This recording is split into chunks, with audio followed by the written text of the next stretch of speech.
Je suis Libas Anne, je suis chargé de projet gouvernance à l'Institut Panos Afrique de l'Ouest.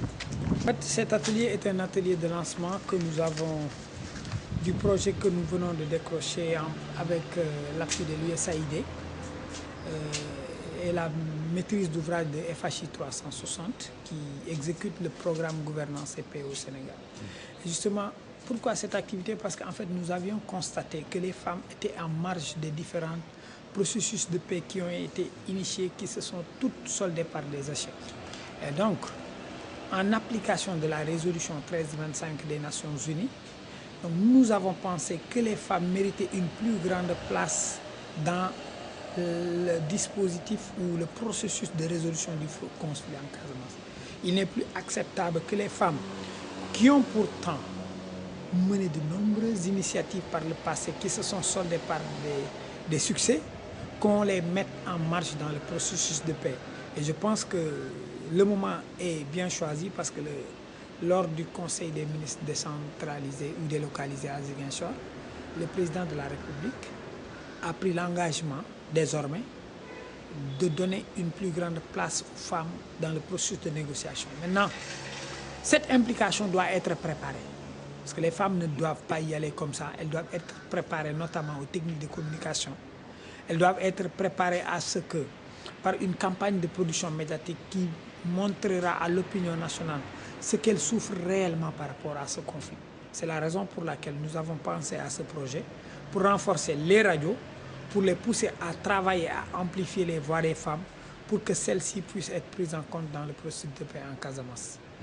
Selon vous, il s'agit donc aujourd'hui de faire un plaidoyer à leur endroit pour leur permettre de mieux s'impliquer dans les règlements du conflit. Plaidoyer à deux niveaux, comme vous l'avez dit. À leur endroit, les femmes doivent être conscientes du rôle qu'elles doivent jouer d'abord. Et pour ça, une bonne formation en technique de communication leur aidera à mieux communiquer par rapport à ce qu'elles veulent par rapport à ce processus de paix. Mais plaidoyer aussi en direction des autorités et de l'opinion nationale. Parce qu'il ne faut plus mettre en marche les femmes en marche. Les femmes sont des acteurs de ce processus de paix. Dans l'histoire traditionnelle de la Casamance, elles ont toujours joué un rôle de leadership dans la prévention et la gestion des conflits. Il n'y a pas de raison qu'on les mette en marche dans tout ce qui se fait. En tout cas, tous les messieurs Casamance ont échoué. Pourquoi ne pas tenter une Madame Casamance et voir ce que ça va donner? En tout cas, même si on ne confie pas tout le processus de négociation à une Madame Casamance, mais au moins qu'on ne fasse plus de négociations sans que les femmes ne soient présentes. Parce que c'est elles qui vivent en premier les affres de ce conflit. Voilà, on a remarqué aussi ici en Casamance que beaucoup d'ateliers se font, mais en termes de suivi et d'évaluation, il y a problème. Est-ce qu'on peut s'attendre à ce que Panos puisse pérenniser de telles activités? Oui, vous avez posé une très importante question parce que nous n'allons pas capaciter et laisser. Par exemple, nous allons dès demain former les femmes animatrices de radio à la technologie du témoignage oral.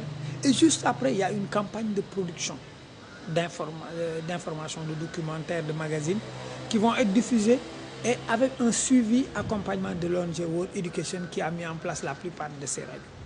Donc après cela, nous allons former ces femmes aux techniques de communication. Et juste après les avoir formées aux techniques de communication, nous allons travailler à l'amplification de leur voix au niveau national en contractualisant avec des radios de Dakar qui pourront organiser des débats, mais en prenant en compte les voix de ces femmes. Donc, c'est un processus itératif. Nous allons travailler au suivi rapproché de ce que nous allons faire pendant 5 mois.